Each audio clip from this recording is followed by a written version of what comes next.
ಕೆಳಗುವನು. ಹಗಲು ರಾತ್ರಿಯೋ ಮುಸ್ಸಂಜೆಯ ಹೊತ್ತು ಮನುಷ್ಯನೋ ಪ್ರಾಣಿಯೋ ನಾರಸಿಂಹ ಆಯುಧವೋ ನಿರಾಯುಧನೋ ಉಗುರು ಈಗ ನಿನ್ನ ಕೋನ.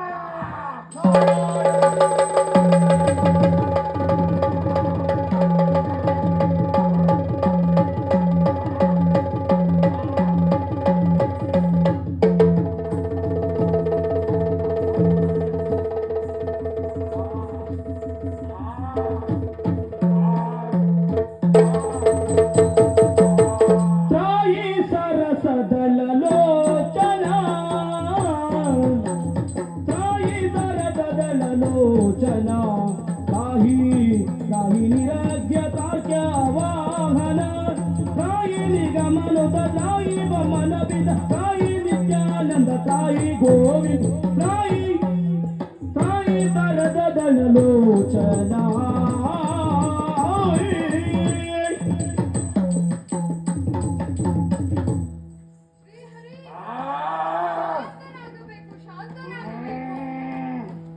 ಶಾಂತನಾದೆ ಮಗುವೆ, ಶಾಂತನಾದೆ. ನಿನ್ನ ಬಾಳುವ ಭಕ್ತರಿನ್ನು ಯಾರನಗಿಲ್ಲ,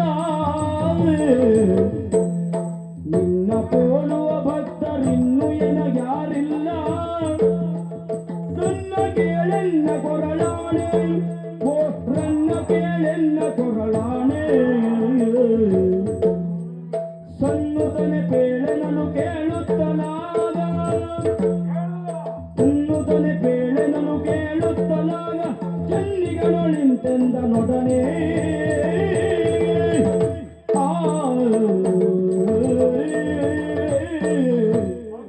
ಪ್ರಹ್ಲಾದ, ಇಗೋ ಅನವರತವು ನೀನು ಪೂಜಿಸುವಂತಹ ಹರಿ. ಈ ಹೊತ್ತಿಗೆ ನಿನ್ನ ತಂದೆಯ ಆಶಯದಂತೆ ನಾರಸಿಂಹ ರೂಪವನ್ನಾಂತು ಬಂದು ಅವನನ್ನು ವಧಿಸಿದ್ದು ಹೌದು. ಕ್ರೋಧಾವಿಷ್ಟನಾದಂತಹ ನನ್ನನ್ನು ವಧಿಸುವುದರ ಮೂಲಕವಾಗಿ ಈ ಹೊತ್ತಿಗೆ ಶಾಂತಿ ಪ್ರಿಯನಾಗುವಂತೆ ಮಾಡಿದ್ದಿ. ಸಂತೋಷವಾಯಿತು ಮಗು, ಸಂತೋಷವಾಯಿತು. ಬೀಜ ಒಂದು ಎಲ್ಲಿ ಹುಟ್ಟಿದೆ ಎನ್ನುವುದು ಮುಖ್ಯವಲ್ಲವೇ ಅಲ್ಲ, ಅದಕ್ಕೆ ಬಿದ್ದಿರುವಂತಹ ಸಂಸ್ಕಾರದ ಮೂಲಕವಾಗಿ ಯಾವ ರೀತಿಯಾದಂತಹ ಬೆಳೆ ಬಂದೀತು ಎನ್ನುವುದೇ ಆಶಯವಲ್ಲವೇನು. ಅದೇ ರೀತಿಯಲ್ಲಿ ಈ ಕೊಳಕಿನ ಮಧ್ಯದಲ್ಲಿಯೂ ಕೂಡ ಈ ಹೊತ್ತಿಗೆ ಕಮಲದಂತೆ ನೀನು ಅರಳಿ ನಿಂತಿದ್ದಿ ಎನ್ನುವುದಕ್ಕೆ ಅನುಮಾನವಿಲ್ಲವೇ ಇಲ್ಲ. ಇಗೋ ಇನ್ನು ಮುಂದೆ ಪ್ರಪಂಚ ಮುಖದಲ್ಲಿ ನೀನು ಭಕ್ತ ಪ್ರಹ್ಲಾದ ಎನ್ನುವುದಾಗಿಯೇ ನೆಗಳತೆಯನ್ನ ಪಡೆ. ನಿನ್ನ ಜೀವನದ ತುದಿಯ ತನಕವೂ ಕೂಡ ಈ ಹೆಸರು ಎನ್ನುವುದು ಅಜರಾಮರವಾಗಲಿ ಮಗನೇ. ನಿನ್ನ ಭಕ್ತಿಗೆ ಮೆಚ್ಚಿದ್ದೇವೆ. ನಿನ್ನಲ್ಲಿ ಕೇಳುವುದು ಒಲಿದು ನಿಂತಹ ದೇವರಲ್ಲಿ ನಿನ್ನ ಬೇಡಿಕೆ ಇದ್ದರೆ ಕೇಳಿಕೋ ಮಗನೇ, ಕೇಳಿಕೋ.